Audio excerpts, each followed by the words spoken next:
Sehr geehrte Damen und Herren und non-binäre Menschen, herzlich willkommen zum Science Slam 2023 der Universität Freiburg. Ich bin Lovis Noah Casaris und werde Sie heute durch den Abend begleiten. Es freut mich, dass sich hier doch jetzt einige Menschen finden bei dem schönen Wetter draußen. Es freut mich auch, dass wir heute Abend insgesamt 10 KandidatInnen haben. Das sind fast doppelt so viele wie in den letzten Jahren. Das bedeutet aber auch weniger Redezeit für mich. Ich weiß nicht, ob meine KollegInnen das so absichtlich eingerichtet haben, aber es freut mich, dass wir hier einige junge Menschen begrüßen dürfen. Wie bereits angekündigt, werde ich Sie durch den Abend begleiten. Ich werde ein paar Sachen erklären. Zu Beginn. Sehen Sie schon die ersten Pannen? Der funktioniert nicht. Super. Was ist denn überhaupt ein Science Slam? Ein Science Slam ist eine Show, in der Wissenschaft auf eine lustige, unterhaltsame Art präsentiert wird, sodass alle Menschen Zugang haben zu Wissenschaft und wissenschaftlichen Projekten. Und es geht auch darum, den Wissensdurst anzuregen. Wir nehmen jederzeit auch gerne neue SlammerInnen auf. Ich habe neulich herausgefunden, letztes Jahr wurde der sogenannte Vampirwels entdeckt. Falls hier im Publikum eine Person ist, die nächstes Jahr darüber berichten möchte und eine Präsentation machen möchte, würde ich mich sehr freuen. Und natürlich haben wir auch ein paar Regeln. Die erkläre ich ganz kurz. Unsere KandidatInnen haben je 5 Minuten Zeit, um ihr Projekt vorzustellen. Die Präsentation findet auf Deutsch oder Englisch statt. Singen ist erlaubt, tanzen ist erlaubt, sich zu verkleiden ist auch erlaubt. Es dürfen Hilfsgegenstände benutzt werden. Und das Publikum vergibt dann den sogenannten Publikumspreis. Das funktioniert über Abstimmung via App bzw. online. Ich erkläre das nachher noch genauer. Und wer das Zeitlimit überschreitet, wird disqualifiziert und das meinen wir sehr ernst. Kommen wir zum spannenden Teil für die KandidatInnen, die sogenannten Preise. Der erste Preis, nicht schlecht, beträgt 1000 Franken, der zweite Preis 750, der dritte Preis ist auch nicht schlecht mit 500 Franken und beim Publikumspreis haben wir einen Gutschein von 200 Franken von Gastro Freiburg. Wir haben dieses Jahr eine Jury eingeführt, deswegen möchte ich jetzt Susan Obermeier, unsere Jurypräsidentin, auf die Bühne bitten. Hallo Susan, Applaus. Hallo. Hallo. Du bist Direktorin am Institut für Mehrsprachigkeit und Co-Direktorin, bitte. Co-Direktorin, ja. Stimmt. Ich habe es mir sogar aufgeschrieben, aber ich kann meine eigene Schrift nicht mehr lesen. Du hast ganz spontan zugesagt, weil Chantal Martin-Sölch heute Morgen geschrieben hat, dass sie leider nicht kommen kann. Sie ist krank, also wir wünschen gute Besserung in dem Fall. Von mir auch, ja. Gute Besserung. Was hat dich denn dazu gebracht, so spontan zuzusagen und was erwartest du vom heutigen Abend? Also ich habe zugesagt, weil ich sowieso gedacht habe, dass ich heute Abend komme. Dann habe ich gedacht, ja wenn schon, denn schon. Dann gleich Präsidentin der Jury sein. Ja, das passt ich dachte, gut, so eine steile Karriere hier. Ja.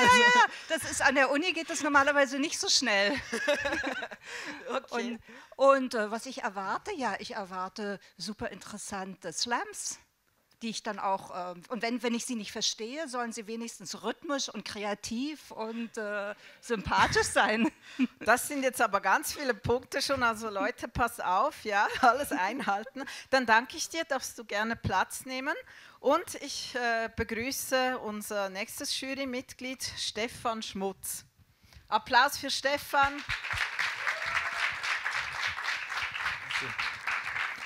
Hallo. Ciao. Hi. Du bist Schlagzeuger und Fotograf und ein Profi darin, dich mit deinem Brand zu vermarkten. Ich glaube, alle in Freiburg kennen mittlerweile dein Herzlogo, hast du ja heute Abend auch dabei. Aus deiner Perspektive, welche Erwartungen hast du heute Abend an die KandidatInnen? Ja, also ich möchte so ein paar Aha-Erlebnisse, wie sagt man immer französisch? J'aimerais bien des surprises aussi, comprendre des choses. Parce que j'avais déjà vu une fois, puis c'était vraiment excellent. Donc une bonne ambiance, bon enfant, quoi. Das werden wir garantiert haben. Danke, Super, Stefan. merci. Du darfst auch Platz nehmen. Applaus. Nun kommen wir zu unserem dritten Mitglied der Jury. Das ist Virginie Borel. Applaus auch für Virginie.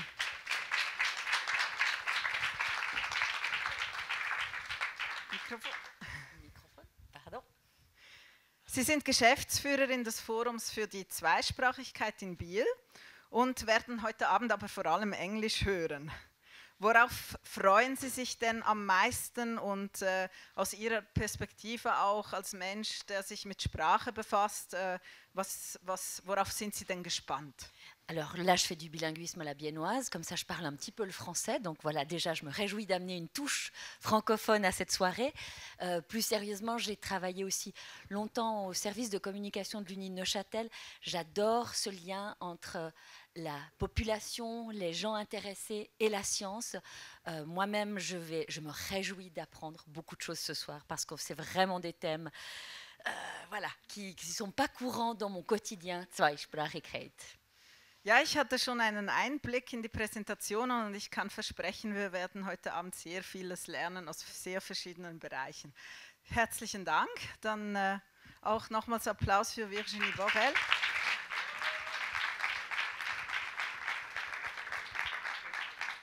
Dann schauen wir jetzt, ob der Pointer jetzt funktioniert. Ja, perfekt. Das ist der QR-Code. Der führt nachher zur Webseite von WUCLab, wo das Publikum, und da lade ich auch die Menschen zu Hause, die uns über Livestream verfolgen, dazu ein, dass sie während der Präsentation schon mal Kommentare hinterlassen für die KandidatInnen, sie anfeuern. Und später wird es dann auch das Online-Voting geben über diesen Code, aber die Seite ist jetzt noch nicht aktiv, selbstverständlich, weil wir natürlich wollen, dass alle erstmal präsentieren. Da kommen wir schon zum ersten Kandidaten des Abends. Ich darf Enrico Maria Fenoalte auf die Bühne bitten. Applaus.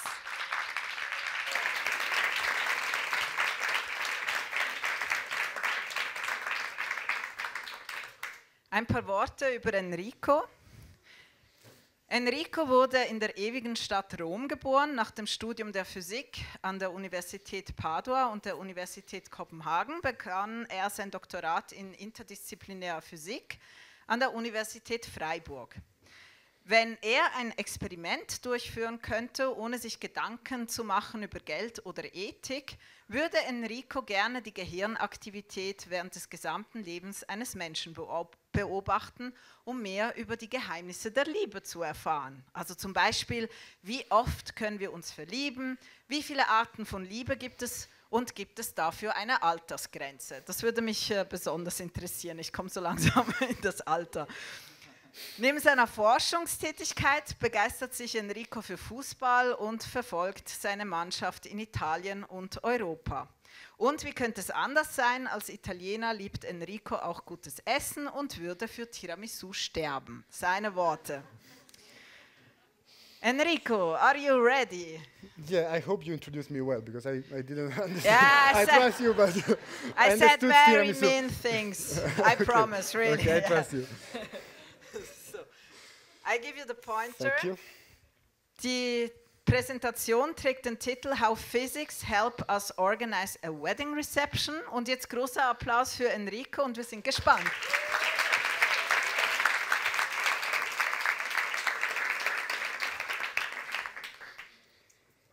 Okay, so the most difficult part in organizing a wedding reception is how to arrange people in the table, the guests in the table, in order to avoid fights and intense discussion. So today, I will try to convince you that physics can help us, and I will tell you a short story to show how. So this is me, and I have an ex-girlfriend. We broke up a long time ago, so we are good friends. We have a good relationship. And I have also a girlfriend. We have a good relationship. And so far, there are no problems because they don't know each other. The problem arises when we were invited, unlikely, at the same wedding, and more badly, at the same table. And now, there is this proverb saying that the enemy of my enemies should be my friend. And this can be rephrased as the friend of my friend is my friend. So in principle, in theory, my ex-girlfriend and my new girlfriend should be friends. But, you know, you can imagine women, then they of course, they hate each other from the first moment. So this triangle, however, it's a big problem because this violates this rule, and sociologists show that social interaction evolves towards triangles that try to are in agreement with this rule. So this triangle has to evolve in another configuration. There are 3 possible configurations here. The first one is the one that I prefer, everyone, friend with everyone. The second one, the one that my girlfriend prefers, so I am supposed to hate my ex-girlfriend. And the third one, the one that actually occurred, badly for me, that they become friends and I was hated by both. In any way, so these 3 triangles are perfectly fine. They don't violate the rule, the enemy of my enemy's rule. And the problem is that first, to evolve in one of these configurations, one has to discuss. So there should be at least one fight. Second, which is the best triangle for the, let's say, the global serenity of the wedding? So the problem is that we are not alone at the table. We are embedded in other triangles.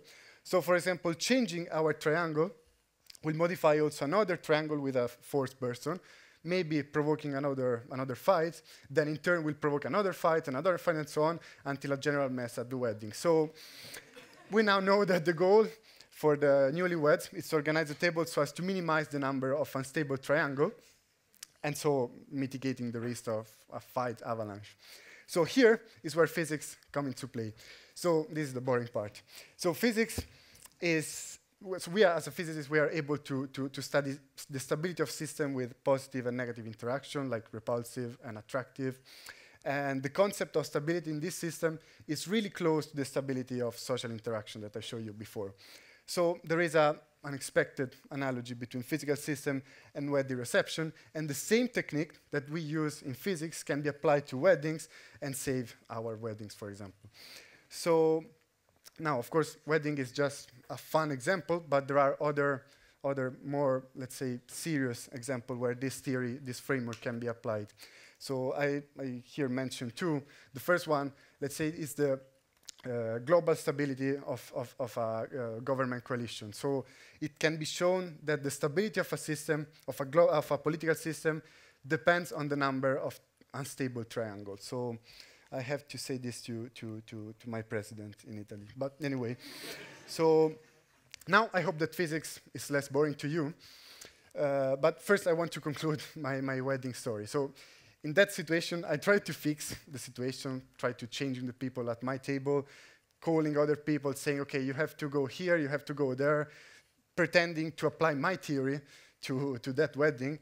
And I don't want to bother you with all the details of how the situation ends, but I just want to say you that sometimes, so one have to be careful because the theory sometimes is very different from practice. So thank you very much.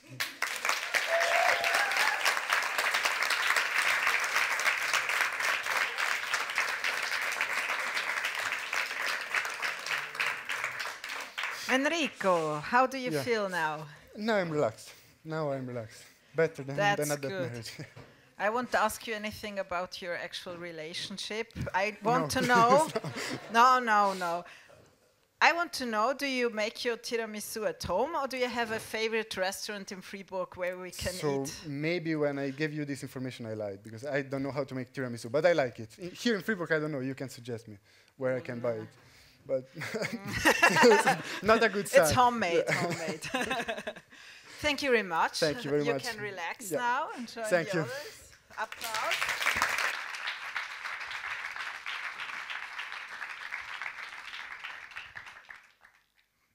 Wir kommen zu unserer zweiten Kandidatin, Carolina Pierucci. Applaus.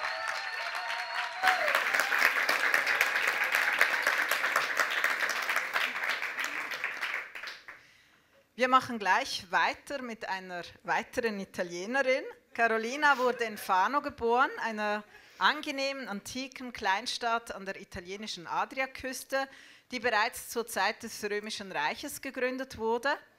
Sie studierte Chemie an der Universität von Bologna, der ältesten Universität der westlichen Welt übrigens.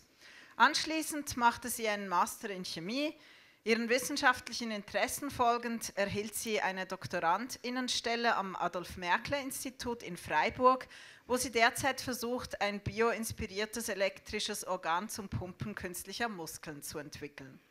Carolina liebt es, viel zu schlafen und zu essen. Der perfekte Tag gestaltet sich aus mindestens 12 Stunden Schlaf und einem Restaurantbesuch. Ich dachte eigentlich, das sei immer das Leben von GermanistInnen, aber offensichtlich findet man das ja auch bei Naturwissenschaftlerinnen. Carolina, are you ready for your presentation? I give you the pointer already. Okay, then I will lift the stage and make some space for you. Und die Präsentation trägt den Titel Towards the Development of an Electric Organ to Pump Artificial Muscles. Applaus. Thank you.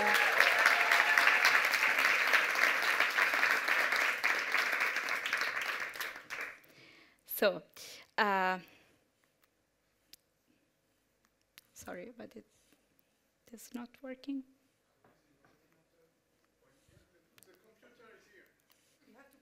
Okay. Okay, yeah, sorry. I am Carolina. I am a PhD student at Adolf Merkel Institute, and I'm working on a project called Integrate. But before going into the details of this project, I want to show you some pictures. As you can see here, there are lots of prosthetic devices, but all of them have almost the same problem. That is, they are not soft materials as our muscles. They do not have the mechanical resistance of our skin. They do not have the temporary responsiveness of our muscles. And this is, of course, a problem. But moreover, also the more advanced one do not have that are also very, very expensive. They need to be recharged. So that means that during night you have to remove them, you have to put on charge, and then you can put it on again in the morning. And that's, of course, a problem. And do you know how many people all around the world need the prosthetic devices? Well, it's a very huge number. It's 100 million people. That's, of course, a problem. But now I want to point the attention on the fact that what if one day we could imagine to convert the metabolic energy, that is the energy that we have inside our body, that is the energy that we use to effectively power our muscles, to pump an artificial muscles. That will be great. And in reality, in nature, there are some animals that are quite good in doing this, like, for example, electric eels or torpedo ray. And in fact, these animals have an electric organ, and they use this to create electrical discharges, usually to hunt their prey, like, for example, in the case of the eel. And they can do this very well thanks to their electric organ. This electric organ is very special, and it is made of different chambers that are divided thanks to membranes. And these membranes can allow the passage of only certain ions, like, for example, sodium or potassium. And they can control the aperture and the closure of these channels. And when they open all of them, because they have lots of these membranes in their body, they are able to create electrical discharges up to 600 volts. That is quite a lot. So now, Integrate is a multidisciplinary project that would like to develop an artificial muscles that could be more soft with respect to the ones that are on the market right now, but also that can be, for example, 3D printable, and that will be amazing, because can you imagine to have a limb, scan it, and then print a one identical to the one that you have? That would be great, but not only, because my part inside this big consortium is the development of an artificial electric organ that could be directly implantable in our body and that can power these artificial muscles. There is a big team that is working on this project, and this is the consortium that is from all around Europe, and this is an amazing team. But then, so I would ask you, can you imagine the big revolution that this project can bring to the life of all that 100 million people all around the world that need a prosthetic devices? This will be, of course, great. And I would ask you to imagine also something more. Can you imagine if one day you are walking around and then your telephone just dies, and then, thanks to your energy, your metabolic energy, and thanks to your electric organ that is in your body, then you can suddenly recharge it? That would be great. I don't know, but so we don't know right now if this will be reality or an utopia, but we are working on it. We are still at the beginning, but we are ready, and we are having some good results. So thank you tonight for listening to me. Thank you.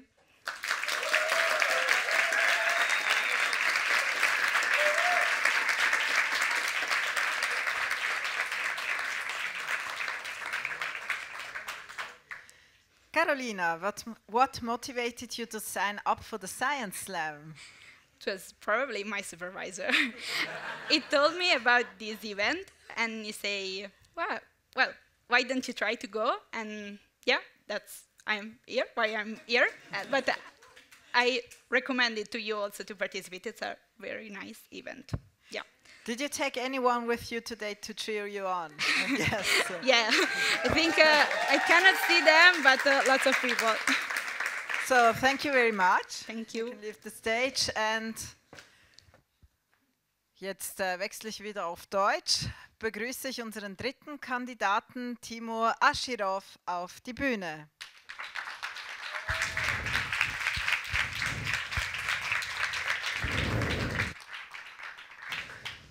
Timur wurde in Tadschikistan geboren. Er promovierte 2018 an der Universität Freiburg und entwickelte während seiner Promotion Gastrennmembranen und poröse Polymere, um Umweltprobleme wie die globale Erwärmung und Luftverschmutzung zu bekämpfen.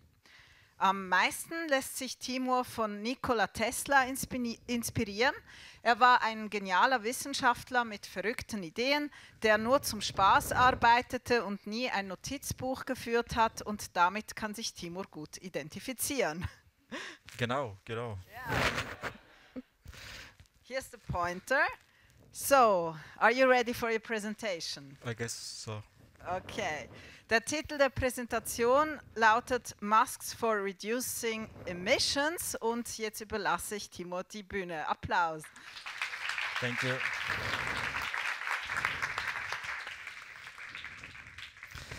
I know, I mean, I can see some faces looking like weird. What is this guy doing here? Yes, I mean, I can understand you. Putting on a mask might scare you off, but you might think this guy is sick. I'm sick in positive terms, not in negative terms. So, and to prove it, I will remove my mask. You will see it here. So if I remove my mask, you will see another mask here. No, I'm kidding. I will just remove both masks here. And good. And to prove that, maybe, you know, I'm not sick, I'm okay, and I will do something maybe probably most of you imagined or wanted to do during the COVID time. And here, we just press the mask and say, oh, finally it's over. Thank God. Yeah. It's very good that it's over, at least in Switzerland. Maybe in other parts of the world, we don't know yet, but here we are fine. We are very good. Actually, currently we are facing with problems which are more serious than COVID-19. I mean, it was. I don't say it wasn't. You know, it was serious problem, but now we have been facing some serious challenge, and I can give you a hint. I mean, so this problem is hidden somewhere in this picture. Can you guess what is it? And sorry. Yeah. If you look on this white smoke, if you thought about CO2 emissions, then you're right.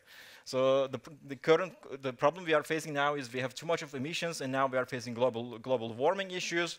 I mean, for God's sake, this Switzerland. I mean, we never had summer this year. I mean, we all missed the sun this year. Yeah.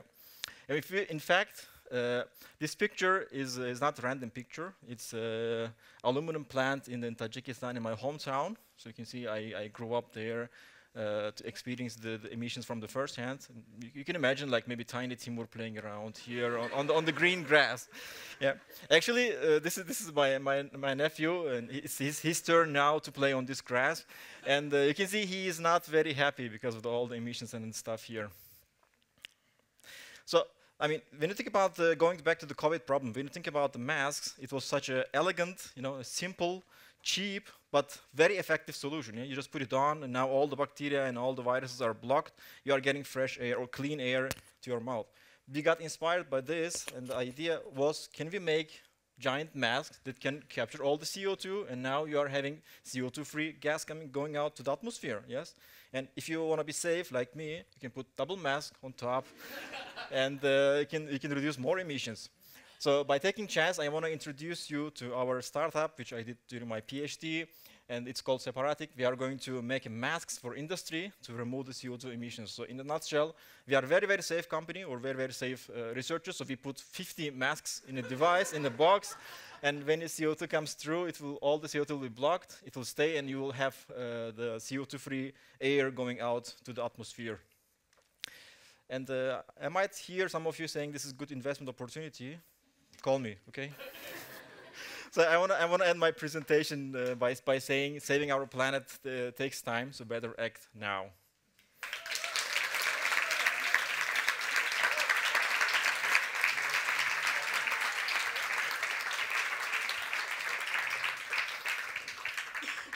Timo, thank you very much. Are you relieved now? Definitely, yes. I removed the masks, like. You take them with you, please. I won't touch them. You should have told me before, Now that your performance is over, do you plan to continue performing at Science Slams in the future? May that be a career? I developed a business model, so if I come 100 times, win the first place, I will have enough money to get investment company. So maybe I will come next year. Okay, thank you very much, Timur.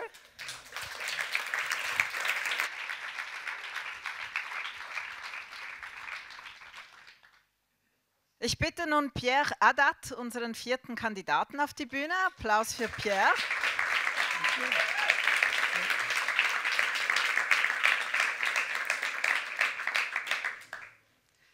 Pierre ist im Kanton Jura geboren und aufgewachsen. Er studierte erst 2 Jahre lang Mathematik an der ETH Zürich, bevor er seinen Weg änderte und nach Freiburg kam, um Physik zu studieren, und verliebte sich sofort in diese kleine Stadt. Pierre möchte unterrichten und absolviert jetzt eine pädagogische Ausbildung, um seine Leidenschaft mit jungen Menschen teilen zu können. Der witzigste Moment seiner bisherigen Karriere war, als Pierre den Ig Nobel Nobelpreis entdeckte. Also falls Sie das noch nicht kennen, bitte googeln, es ist sehr lustig.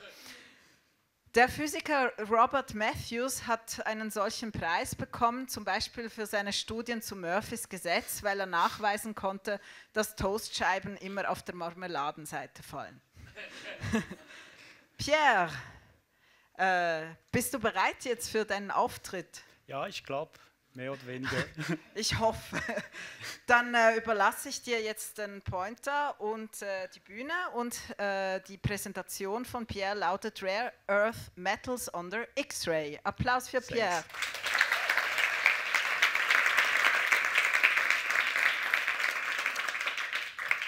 Okay, so hello everybody, I'm Pierre, and I work on this machine you can see here to study some rare earth metal under X-rays. So we will talk about physics, but first I want you to wonder, what is energy?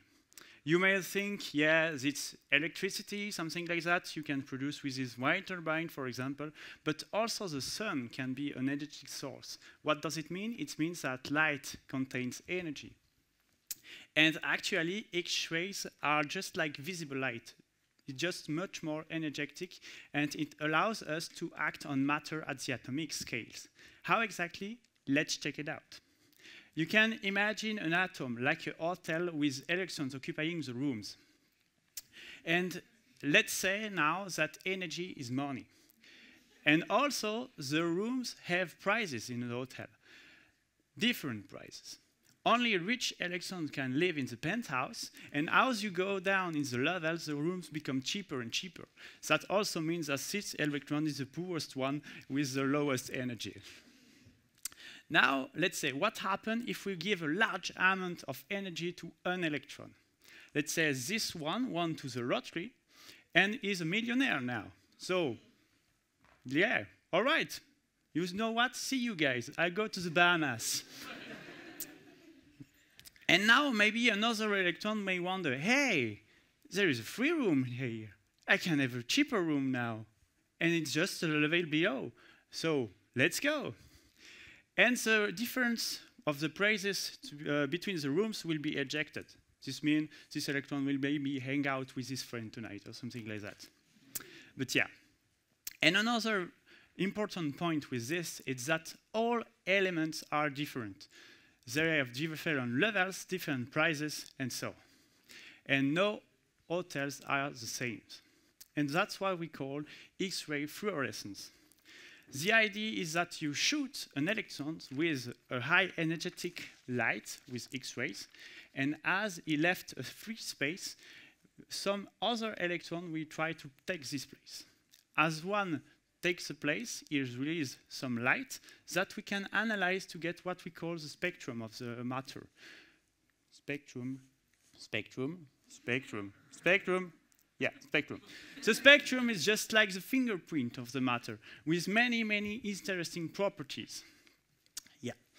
Now let's move on to rare earth metal. You have here pictures of terbium and erbium. If you have a look on the periodic table, they are in these extra lines with other lanthanides. That's what we call them.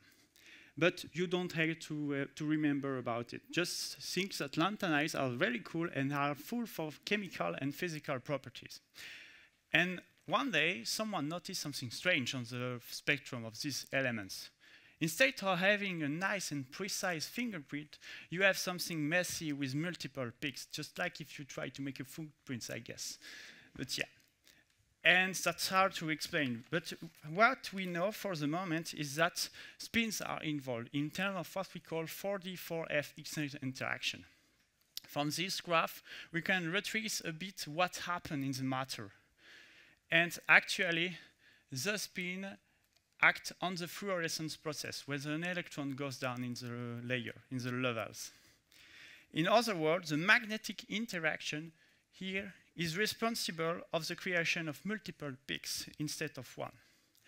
To summarize, lanthanide rare earth metals are not like the other metals, like copper or iron. Their messy levels are more like this, with rooms at the same floor, but with different prices. And actually, this gives them very interesting properties. Rare earth metals tend to have a high magnetic susceptibility, which makes them useful to make magnets, but also superconductor and catalyst for chemical processes. Furthermore, the gadolinium can be used as a contrast agent when you make a MIR.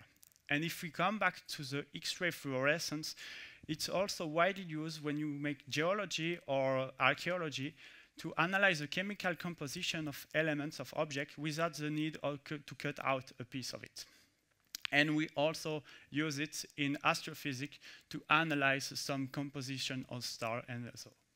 Thank you.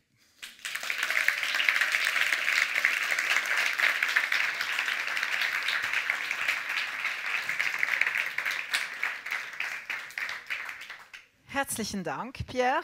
Bitte. Jetzt musst du mir sagen, was gefällt dir denn so besonders an Freiburg? Ja, weißt du, die Stadt ist klein, du kannst irgendwo gehen in etwa 20 Minuten oder so. Das ist wirklich eine menschliche Größenordnung für eine Stadt. Das mag ich ganz gern. Ja. Ein guter Punkt.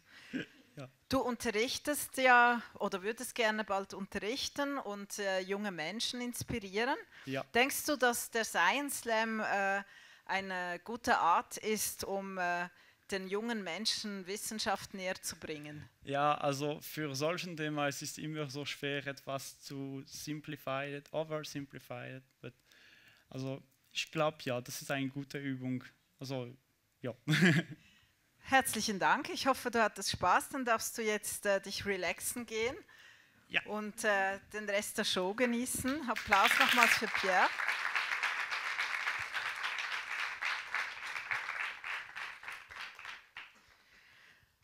Nun darf ich Sebastian Schafer auf die Bühne bitten. Applaus für Sebastian.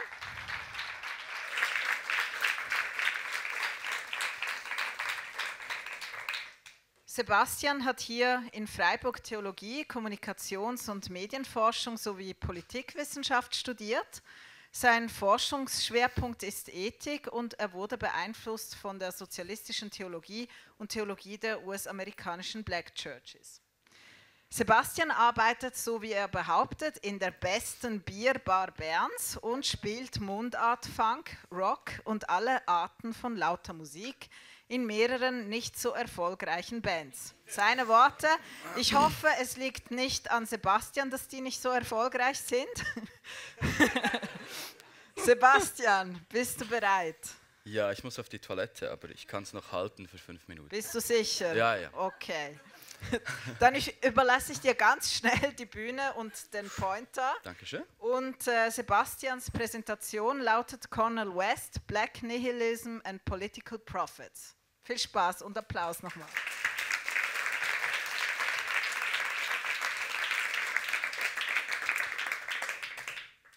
All right. Cornel West, Black Nihilism and Political Prophets. That might sound pretty confusing, especially if you think about it as a theological thesis, but I'll start from the top.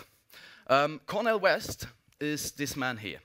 He's an Afro-American philosopher and theologian, heavily influenced by black theology, socialist theology, and he's one of the most important leftist Christian black intellectuals of the United States. I'll start with a little story about him. He was a guest in a late-night talk show in 2011, along with Afro-American conservative Republican political advisor named Ron Christie. And they, as you can imagine, they clashed over several topics. And there's a wonderful YouTube video about that on YouTube. And under the video, somebody commented, Cornel West was about to scrap the cream out of that Oreo Lamau. So what does that mean? You all know Oreos, it's the cookies, the black ones with the white in the middle. And Merriam-Webster defines the term Oreo as a disparaging and offensive term. I don't have to explain why. A black person who is perceived as adopting the characteristic mentality and behavior of white middle-class people. So, of course, that is a problematic use of that term. But the point here is that the person wanted to point out that Ron Christie is an Oreo. Despite being black, he acts and talks and has the values and experiences of a white upper-class Republican. So what does that show us? It shows us how important personal experience, social realities are when we talk about identity today. And not only identity, but like political and social struggles that always have to do with identity. And that is what Cornel West's philosophy and theology is about. He calls it prophetic pragmatism. And in my thesis, I want to find out a bit what exactly prophetic pragmatism is, how it links to identity and struggles that have to do with identity, and how it can inspire a theologian approach that takes serious these social realities, these experiences of oppression, of alienation, and so on. So what is prophetic pragmatism? It's basically 2 parts, as you can see. Pragmatism is the philosophical part. It means, pragmatism simplified, means when you talk about the world, that's what philosophy does, you always have to take into account personal experience, social realities. And prophetic, that's the theologic part. A prophet in the Christian tradition is basically a social critic. It's somebody who formulates a critique of power, who points at injustice, points at oppression, and it is fueled by the Christian belief that God always sides with the oppressed, with the low down, with the poor, and with those who have nothing. And it has, of course, to do a lot with identity. I'll give you an example. Cornel West talks a lot about black nihilism. And black nihilism for him is a state of mind that he predominantly finds amongst disadvantaged black youth, so black communities in the United States. And they experience meaninglessness, hopelessness, and lovelessness. So they don't see meaning in what they do. They don't have hope for themselves, for their lives to better, or for society as a whole to better. And they don't experience their relationships, their interactions with other people as shaped by love, but by opportunism, greed, and struggle, and egoism. And that, of course, has to do with identity. And that's where prophetic pragmatism comes in. And it helps us to understand these struggles, not only in terms of how they divide us, but that we share these struggles. Of course, black people predominantly, because they live in an American society that is fundamentally shaped by the idea of white supremacy. But in a capitalist, exploitative society, we all make these experiences. And prophetic pragmatism, first of all, helps us to be sensitive to these experiences in ourselves and other people, and it helps us to tackle them in a way that takes serious personal experience, that takes serious experiences of oppression, of brutality, of alienation. And it helps, for me, I'm trying to point out how it can help to fuel a theology that, that builds on these experiences, but does not use them to divide us, but does help to unite us in a struggle against dehumanizing forces in a society that is shaped by exploitative capitalism, by market values, and by greed. So thank you. I won't take any questions.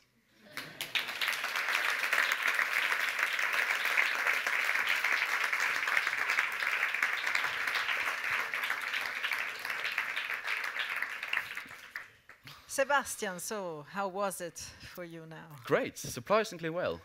Yeah. Surprisingly. During the rehearsal, I started to ramble on about halfway through, but now it went smoothly. You are the first one tonight who is from another faculty. Would you like to say a few words about why your fellow students should join next year? Yeah, I'd like to say because of the prize money, but of course... Good point. Yeah. But of course also because I think a lot of, as well as you, have like a fixed image of theology, and maybe it helps if somebody comes out here and gives a little bit a different impression of what we do. There.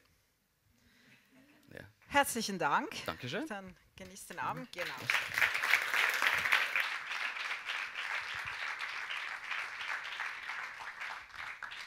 Das war jetzt schon die Hälfte unserer KandidatInnen heute Abend und jetzt darf ich unseren 6. Kandidaten auf die Bühne bitten, Khan Chanakul. Applaus. Thank you guys. Thank you. This is a new one. It should work All better. right. Yeah. Sound good. I can do magic, you know. Ein paar Worte zu Khan. Er kommt aus Thailand. Nach seinem Masterabschluss folgte er seinem Traum, die Welt zu erkunden und gleichzeitig zu promovieren. Jetzt ist er Student in der Biophysikgruppe am Adolf-Merkle-Institut der Universität Freiburg, wo er Biophysik anwendet, um die menschliche Gesundheit zu verbessern. Wie er das genau macht, erfahren wir gleich. Mit einem Gewinn würde sich Khan einen Flug finanzieren, um seine Familie in Thailand zu besuchen. Are you ready for your presentation? I am ready. Thank you very much. That's fine. Then we'll leave the stage for you. Die Präsentation lautet übrigens What if one day you forgot everyone you love? Applaus für Khan. Thank you.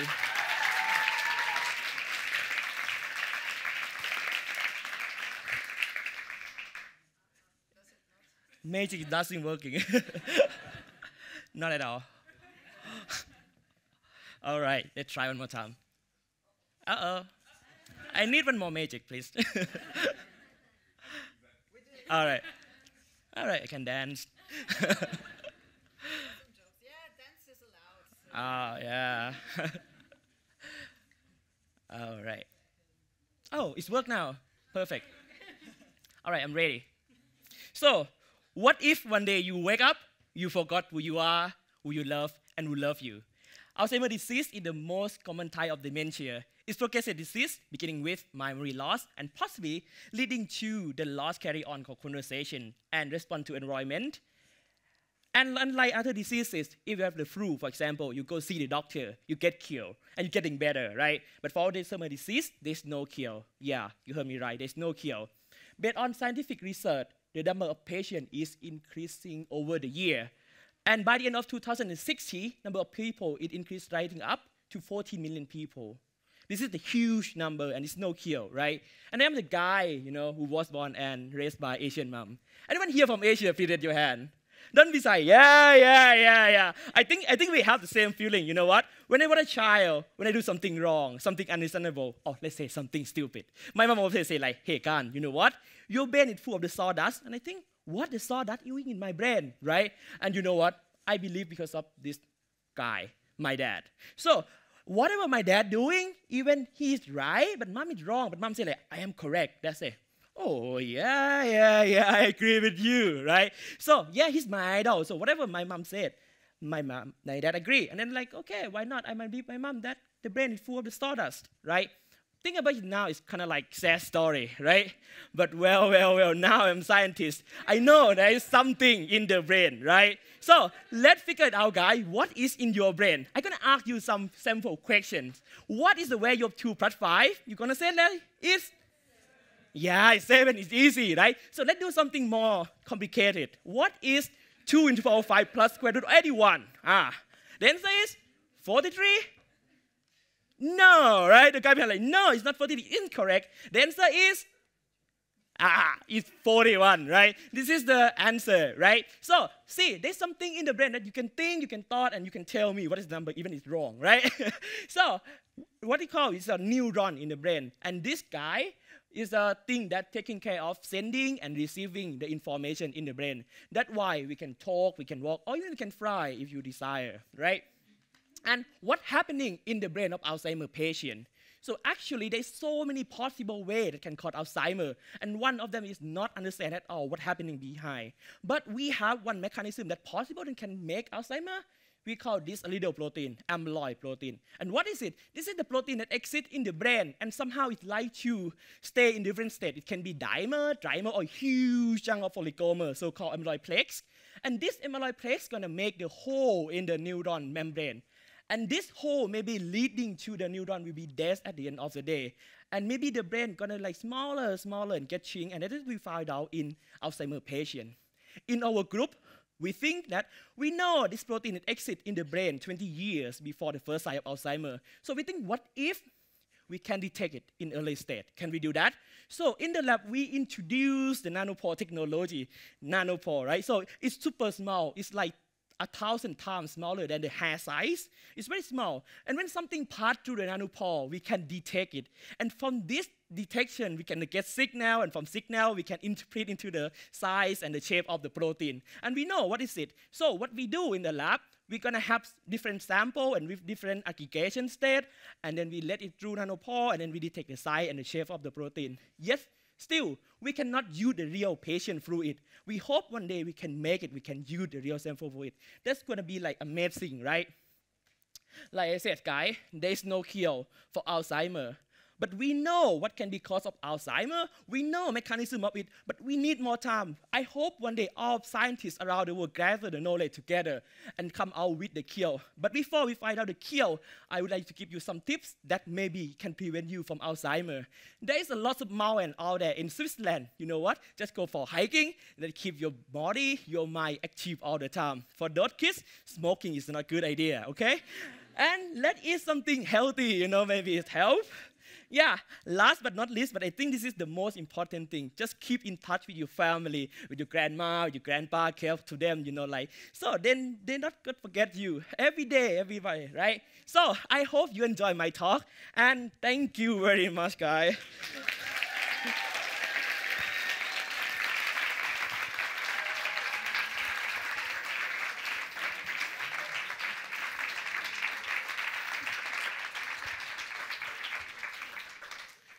What an energy. Thank you. Kan, how do you feel now? I feel relieved now after the long, long day. Yeah, and I can mention imagine. that not our tiger, okay? Is your family following you on live stream today? Well, I think they are sleeping now because like 5 hours ahead from here, right? Time zone different. So, but maybe tomorrow when they wake up, I'm gonna send them the link and they can following me later. Yeah. Do you want to say hello to them? Hi, Mom. I'm a good kid, you know. somehow, Yeah. somehow. Thank you very much, Thank Khan. you So everyone. relax Thanks. now, Applaus.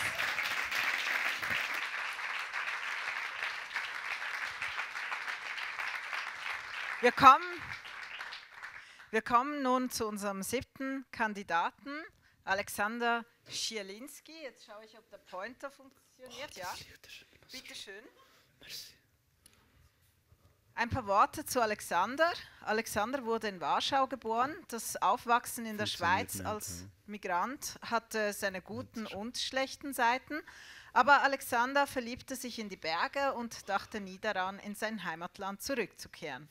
Als Student gründete er seine erste Firma, Underground Sound Productions, die bis heute im Bereich des Eventmanagements tätig ist. In 20 Jahren als DJ auf der ganzen Welt hat er viel Bühnenerfahrung schon gesammelt und zurzeit beendet er seine Doktorarbeit an der Universität Freiburg. Alexander, bist du bereit? Sicher. Super, dann überlasse ich Alexander die Bühne und die Präsentation lautet They live and they don't care about us. Applaus für Alexander.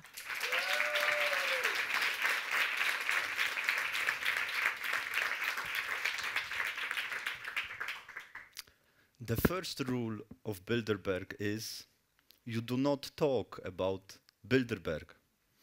The second rule of Bilderberg is you do not talk about Bilderberg. Luckily for us, rules are made to be broken. So in the next 4.5 minutes, I will present to you the key findings from my PhD project about the Bilderberg conferences and its network of transatlantic policy planning groups. When I first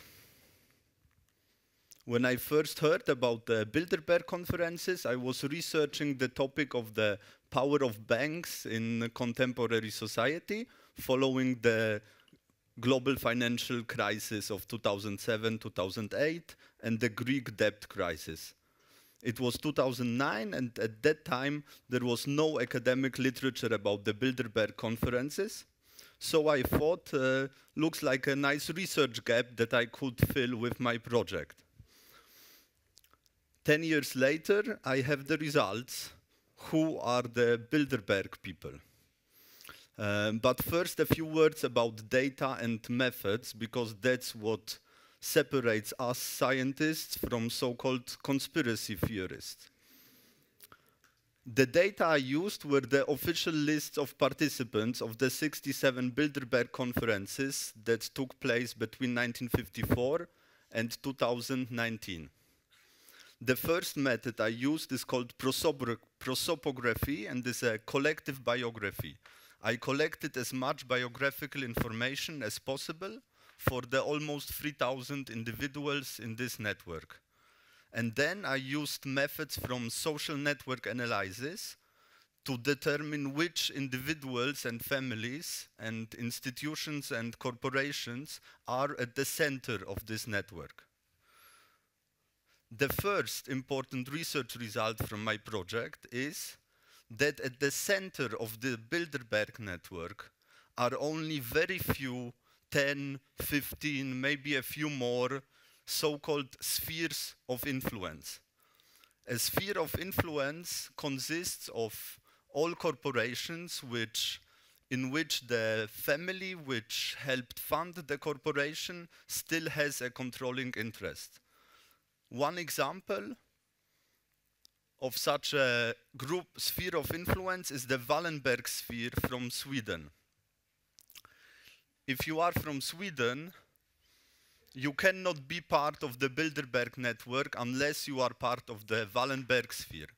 All members of the steering committee have been either members of this family or senior executives in one of their corporations.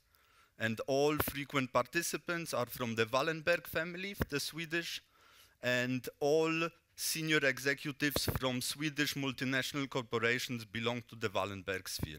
Like I said, there are a few more spheres of influence in the Bilderberg network, but I prefer not to mention any names.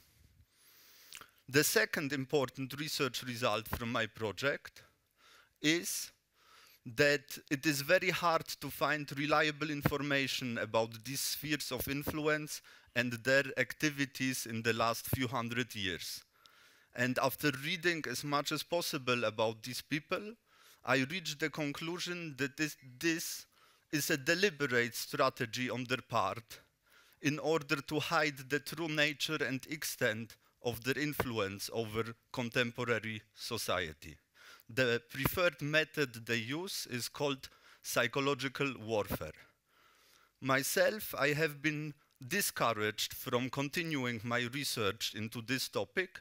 In 2007, I was invited to a students' conference about so-called secret services, where an Israeli scholar interrogated me about my motivation to do this research. I explained to him that I was interested in finding out who is responsible for the mess we live in that is called neoliberal globalization, so I could talk to these people.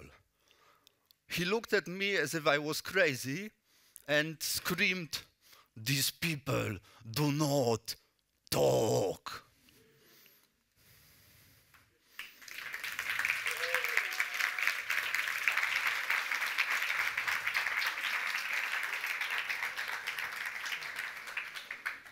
Alexander, thank you very much for this very interesting presentation. If you could choose your research topic again, would you stick with it or do something else? I would definitely do the same thing all over again. And again and again. One last question. Is it easier to be a DJ on stage or to do a science slam? This is a bit shorter, but DJing is more fun. Okay, das ist wenigstens ehrlich. Danke, Alexander. Du darfst jetzt auch den Abend weiter genießen, Platz nehmen. Applaus nochmals.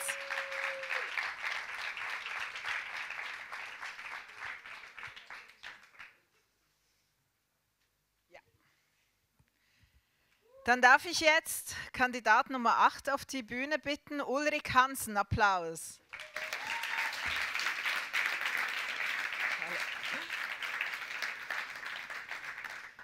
Als sich Ulrich zum ersten Mal an der Universität einschrieb, überlegte er, ob er Mathematik studieren oder das Konservatorium besuchen sollte und entschied schließlich, dass es einfacher war, Mathematiker zu werden und Musik in seiner Freizeit zu machen. Ulrich ist im tiefsten Innern sehr kreativ. Er hat die letzten 8 Jahre in Bands gespielt und bringt dementsprechend viel Bühnenerfahrung mit. Mit einem Geldpreis würde sich Ulrich wahrscheinlich ein Instrument kaufen. Ulrich, bist du bereit? As ready as I'll ever be. Here's the pointer. Merci. Dann verlasse ich jetzt die Bühne und kurz noch zum Titel der Präsentation. Phase Transitions via Phase Transitions. Very good. Okay. Okay, so I'm a mathematician, which makes me sort of a different animal than the other guys who've been on stage. Namely, I get to explore the world of science through the power of my own imagination, if the beamer is working. Unfortunately, the sort of stuff that you get to explore this way normally is not super amenable to explaining to an audience of normal people. Fortunately, as said, the mind has been doing a lot of creative work, so hopefully I'll manage to find some way of explaining to you what sort of stuff it is that I do. So, I work in what's called statistical mechanics, which means I study phase transition. Now, I don't claim that I'm going to teach you what it means to experience phase transition. I want to teach you 2 words. One of those words being order, and the other word being disorder. Now, you may ask yourself, what do these pictures mean? And I'm not going to explain that to you. I'm not going to tell you what sort of physical models this might picture, but I am just going to tell you, or use your own intuitions to make you understand what these words are. And rather than talking about physical phase transitions, I'm going to talk about transitions of phases. Okay, so what's this supposed to mean? Imagine you're an evil scientist, like a really evil scientist, and you're in the fortunate circumstance of having found yourself two very unwilling assistants on whom you're going to run an evil experiment. What's the experiment? Well, you'll program millions of tiny itty-bitty nanobots and have them run all over the faces of these two gentlemen, ripping them apart and replacing one face by the other. If we run the experiment, it's going to look a little something like this. So how do we see the two words? Well, suppose we start the experiment and we run it for a little while, and then we get bored. We release Johnny back into the wild. Well, he's a bit weird. Like, people may run into him and think, he looks like he's got a fever of sorts. But nonetheless, you recognize the face. It's clearly Johnny, so this is an ordered face. On the other hand, suppose we almost get to finish what we started, but not quite. So we almost replace the face until like some superhero interrupts us. Well, little does it doesn't really do anything. Like, we'll release Nick back into the wilds. He's missing a tooth, not too hot. People may think face looking a bit burned. It's still an ordered face. No, everyone will look at him and see that's Nick. Now, what's the most sadistic thing we could be doing? Well, stop in the middle. Release this creature back into the wild. No one can recognize Johnny. No one can recognize Nick. People will be running away screaming at the monstrosity you've unleashed upon the world, and that is disorder. It doesn't readily recognize as a mixture of the two. It's really its own thing altogether. And now, of course, you might ask yourself the question, what the hell does that have to do with mathematics? And I don't mean to like sugarcoat the fact that I do look at complicated looking formula in my day-to-day life. But those formulae represent something. And if you can think of the thing that they represent, you can learn stuff about them just as if you were doing algebra to them. So what do they represent? Well, in my case, they represent this order-disorder dichotomy. And it doesn't really matter whether you're thinking about order and disorder in terms of phase transitions or phase transitions. Very good. Yeah, so if you understand the two pictures, hopefully the formulae end up not looking too scary. Thank you for your attention.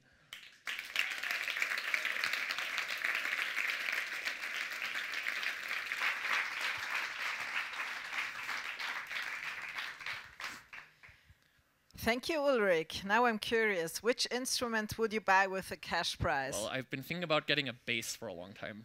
Good choice. And now will you consider forming a new band, maybe with Alexander and Sebastian? Well, they're maybe not Sebastian because he's not successful, he told us, but maybe I can change him. Who knows? Thank you very much, Ulrich. Applaus.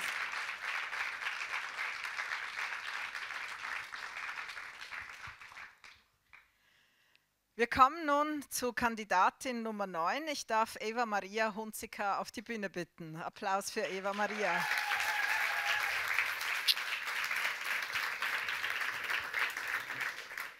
Eva Maria kommt aus dem Berner Oberland und doktoriert momentan an der Rechtswissenschaftlichen Fakultät der Universität Freiburg. Sie befasst sich hauptsächlich mit Europarecht und dabei insbesondere mit der Schengen-Assoziierung der Schweiz.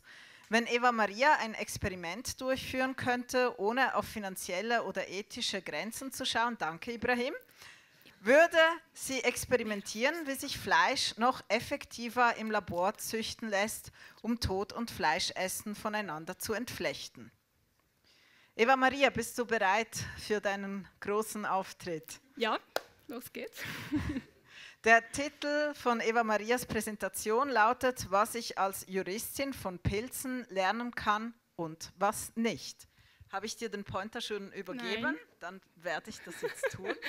Ja. Bitte schön, Okay. Die Bühne ist dein. Applaus.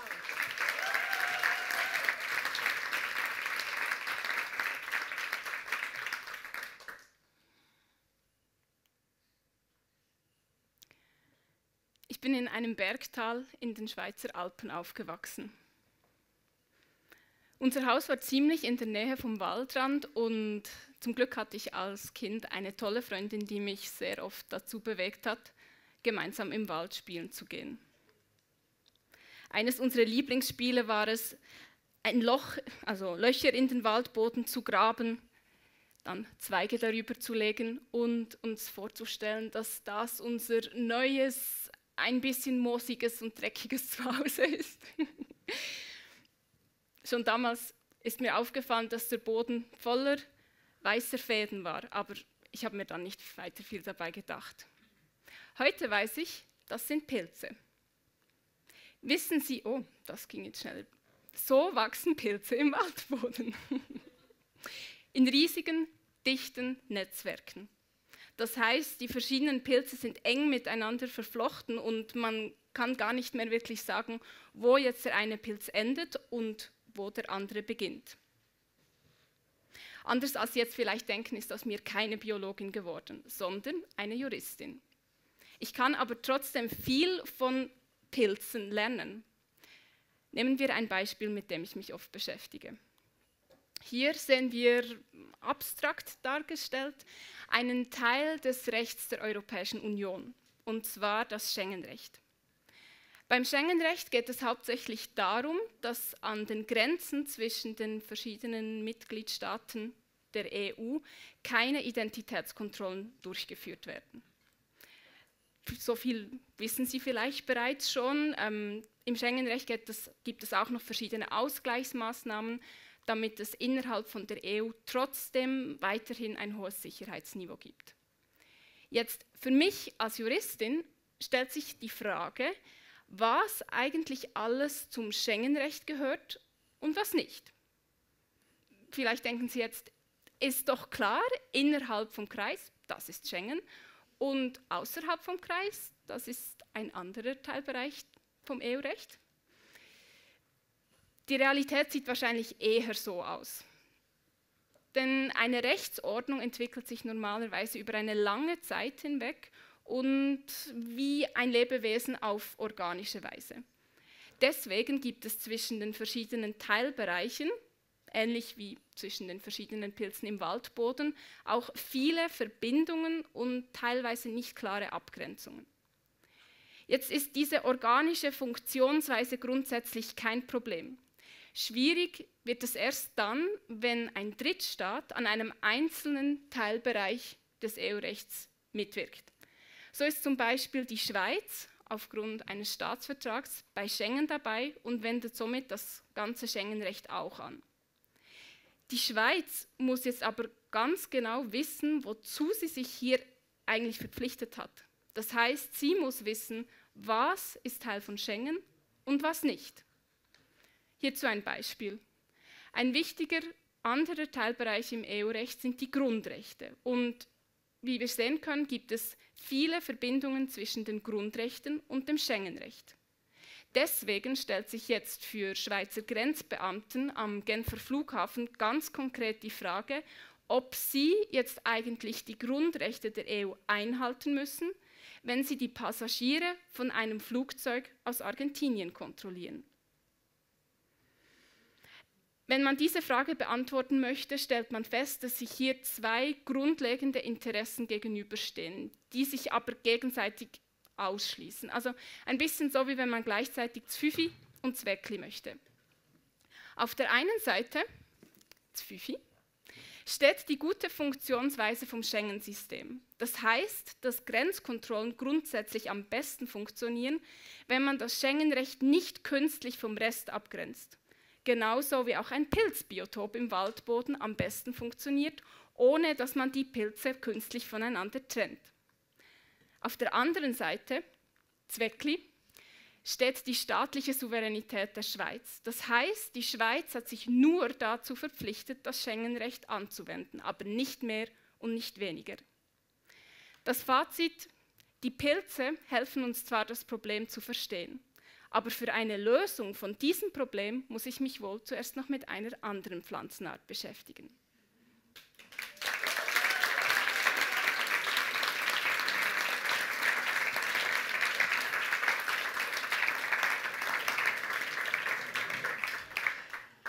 Danke, Eva Maria. Fühlst du dich jetzt erleichtert? Ja, doch, ein bisschen. Doch, Ein schon bisschen. so, ja. Hast du einen Ratschlag für jene, die auch interessiert sind, beim Science Slam aufzutreten, vielleicht nächstes Jahr? Ratschlag, also so schlimm ist es gar nicht. Es macht eigentlich Spaß.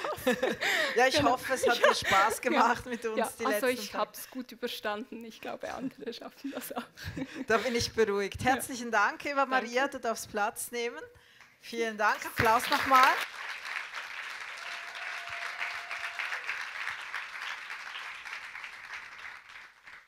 Jetzt darf ich schon unseren letzten Kandidaten des Abends auf die Bühne bitten. Das ist Augustin Muster. Applaus für Augustin.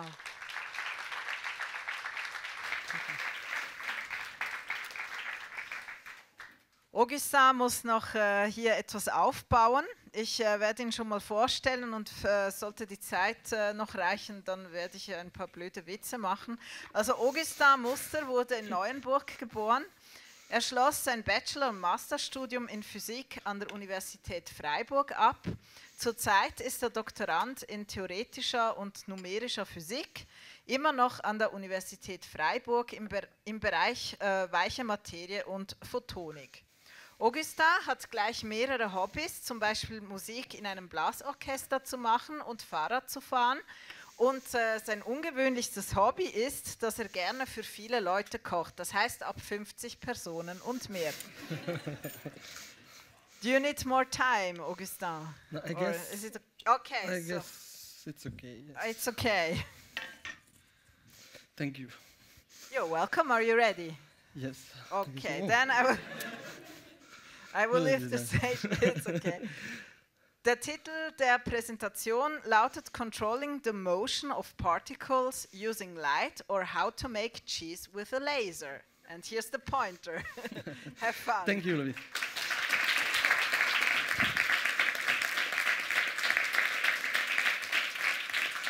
Okay. So, I'm ready. So, let's imagine that if you take a glass of milk and shine a laser inside, like this pointer, you get a very nice piece of cheese, like this one. It may sound a bit strange, but it's a very good picture to explain my research work in theoretical physics. And first, I want to focus a bit on what is cheese. And as a good theoretical physicist, I will do an experiment. So for this, I'm taking just milk and also a bit of vinegar. What I will do, I will take the vinegar and pour it into the milk. I'm trying to be synchronized. Like this. So then I can take my mixture and stir it with a spoon, like this. And what you see after a bit of time is that the milk starts to look a bit red, like past milk or dated milk. And then I can take a filter and just filter it. And you see that it's separated in two phases, one liquid phase and one solid phase. And I mean, cheese is actually this solid phase. Let's have a closer look on the experiment. This is milk under a microscope. What you can see is that milk is made of tiny spherical particles, mostly made out of fat, that are swimming in water. We call this a colloid. If you zoom even more, you see that all these small fat particles are very far from each other. We say that they experience a repulsive interaction.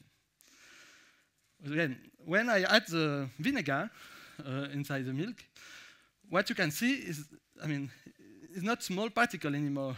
I mean, the solid part is like big particles that look like clouds, like here. And if you zoom in, still, you see that now all the particles are sticking together. We say that they experience an attractive interaction. So making cheese is just passing from a repulsive interaction to an attractive interaction. And what I'm doing in my research work is almost exactly this. I mean, I try to change interaction between particles, not using vinegar, like here, but using a laser. So what's happened when you shine a laser on this type of particle? You can probably guess that something will happen. probably the particle will move. I mean, it's like someone is shining you with a lightsaber. You will probably try to run away or just to dodge the heat, I don't know. But a very good analogy we can do with this system is to say that the laser is just a smaller particle going with high velocity on the yellow one. So if we do the experiment, we see then that the light is reflected on the particle and the yellow particle is slowly moving away. But I'm not interested in this kind of system. I'm more interested in a system where we are in what we call a random field. That means that we have laser coming from all directions. And so we can do the same experiment as before, at least theoretical experiment, and see what's happened in this kind of field. And what you see is that the particle, I mean, in total is not moving, yes. And so you may say, okay, so it's a bit boring. Why do you do research with this? But it starts to be interesting when you add the second one. Because when you add the second one, you see that the particles, are attracting each other. Why? Because the two particles are shadowing each other, and so there is no light that can come between the two particles. So they are attracting each other. But this is then a way of making cheese using a laser. In reality, it's a bit different, because light is not only a particle, it's also a wave.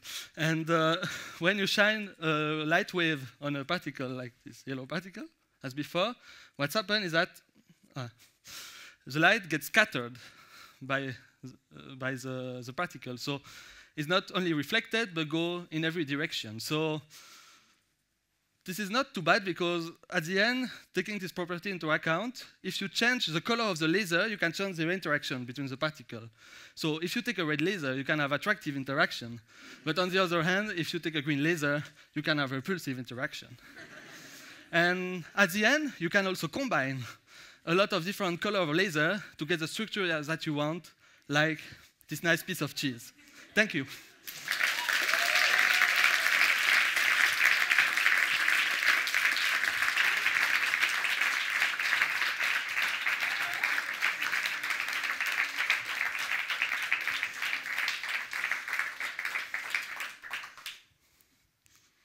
Thank you, Augustin. You like to cook for a lot of people. In what context do you do that? In weddings? Can we book you for birthday weddings? Party, conferences, So you scout camps. everything. No. We have heard a lot about cheese. What is your absolute favorite kind of cheese? I showed Emmental because it's nice because of the holes, but I really like Gruyere, but the old one. Yeah, I must say I had to sit near the cheese the whole time because it was there all the time, but now it's no, we can eat I'm it. fine. No, it's okay. I didn't want to eat your experiment, you know. Thank you very much, Okay, Augustin. thank you. You can use the stage.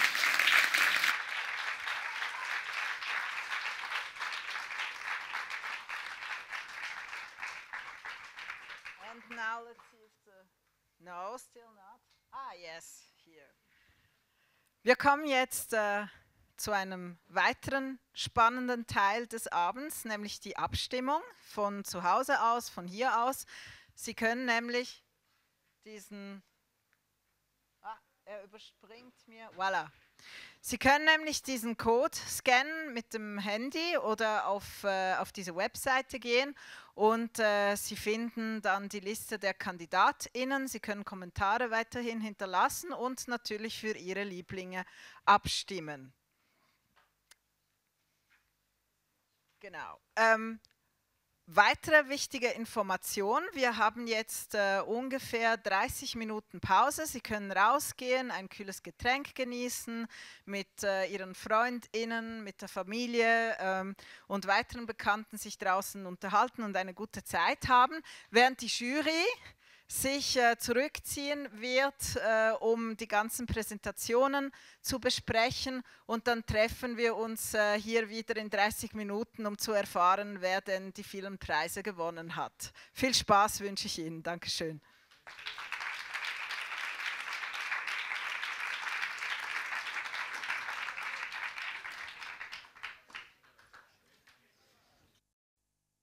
Wow, wie es automatisch still wird. Sobald ich auf der Bühne stehe, das ist ein gutes Gefühl.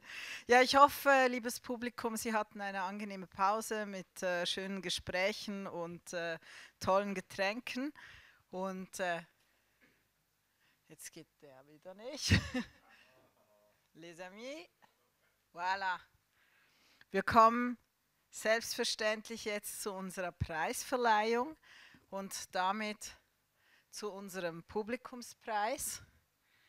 Und es wurde mir gesagt, dass ich den Namen der Person, die gewonnen hat, dann auf meinem Handy zu sehen bekomme. Und ich würde jetzt offiziell die Abstimmung abschließen.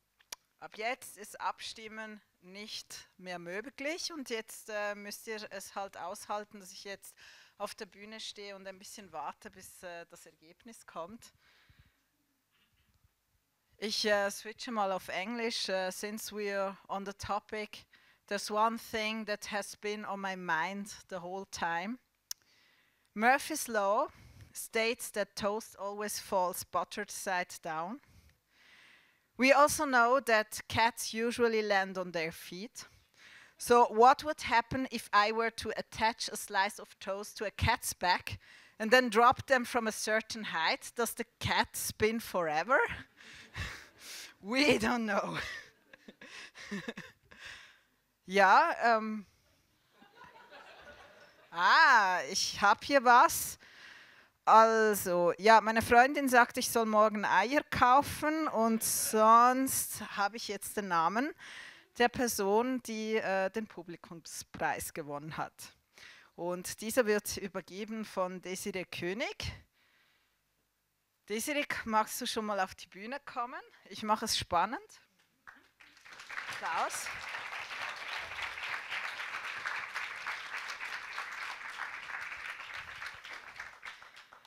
Der Publikumspreis geht an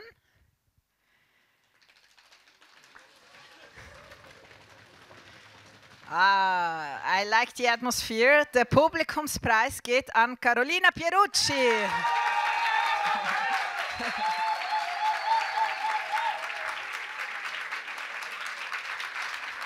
Genau. We take some pictures.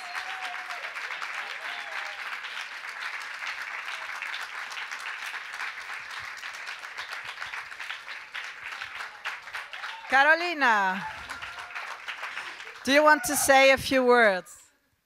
Thank you to all of that you invited me. Sorry. Thank you so much. That's all. Okay. We know. We know you like food. So in Switzerland, this will be maybe a latte macchiato with a muffin. So please stay there and thank you. Perfekt. Dann kommen wir jetzt zum dritten Preis. Der dritte Preis wird von Virginie Borel überreicht. Virginie? Kein Stress, kein Stress. Ich weiß nicht, ob wir versichert sind, deshalb doucement. Super. Ja, den dritten Preis werde nicht ich persönlich verkünden, sondern die Jurymitglieder selbst teilen das mit. Wer hat den dritten Preis gewonnen? Also, wir haben wirklich sehr viel überlegt, uns drei. Und Eva Maria, bitte. Gratulation.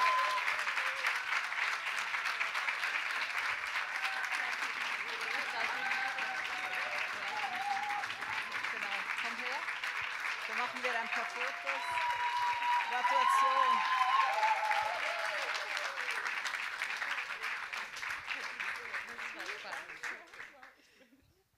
Möchtest du auch ein paar Worte sagen, Eva Maria? Ja, ich freue mich sehr. Ich bin gerade ein bisschen überwältigt. Ja, oh wow. Mega schön.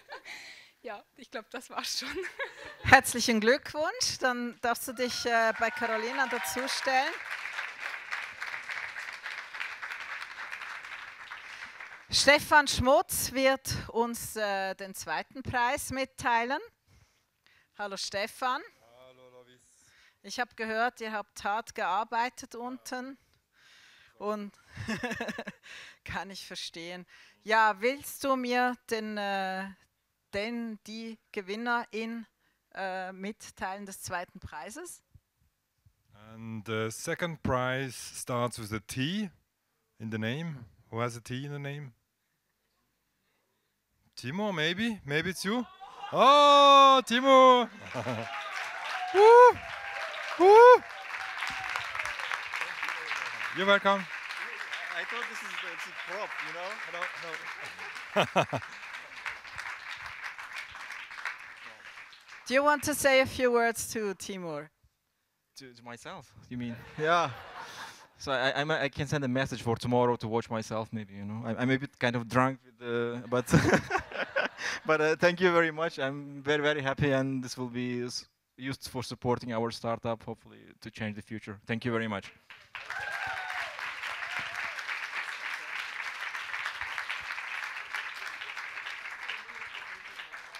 Jetzt bitte ich Susan Obermeier, spontane Jurypräsidentin, die hat das ganz gut gemacht heute. Wow, welche Präsentation. Also wir buchen dich fürs nächste Jahr in dem Fall. Super. Dann ja, wollen wir das nicht allzu sehr in die Länge ziehen. Wer bekommt den ersten Preis? Well, first I have to say, as our Master of Ceremonies told you, we really had to work hard. But finally, after much discussion, some fights, some injuries, we decided on the first prize. And the prize goes to somebody, well, it's a he, goes to a guy who did a great performance. And what we really liked about his performance is he took a serious, very topical topic and linked it to a personal history experience and also made us laugh. So the prize goes to Khan.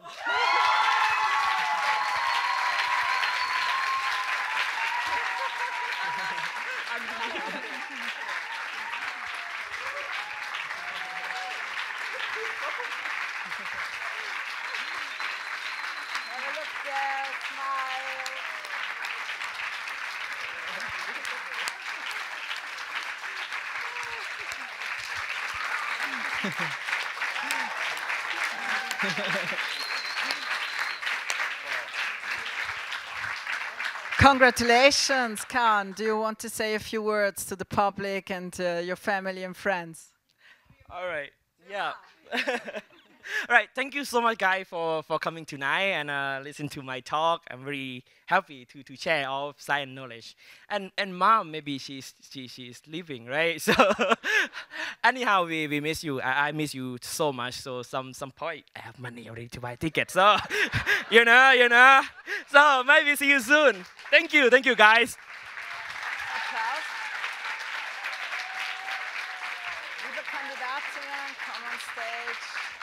Ein Applaus für alle, die heute diesen Abend ermöglicht haben.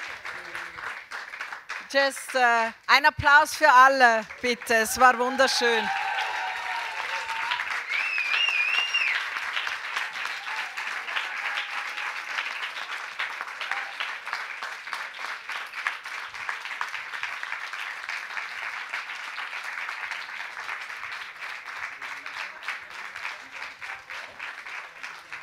Genau. Ja, herzlichen Dank für diesen wunderschönen Abend. Das wäre ohne diese jungen Leute hier nicht möglich gewesen, ohne Jury wäre es nicht möglich gewesen, ohne Unicom und alle, die hier mitgeholfen haben, diesen Abend zu gestalten, wäre das alles nicht möglich gewesen.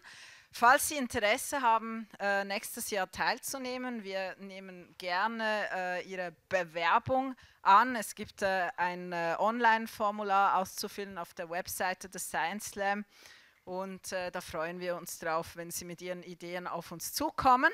Ihr dürft jetzt genau ein bisschen zur Seite gehen, damit wir hier Bud Spencer sehen können. Genau, also ich wollte noch ein bisschen Eigenwerbung machen. Folgen Sie uns Folgen Sie uns auf Twitter, auf Facebook, Instagram, LinkedIn, wir sind überall. Und vielleicht noch eine kleine Anmerkung, das können Sie sich in die elektronische Agenda notieren. Am 23. September findet Explora statt.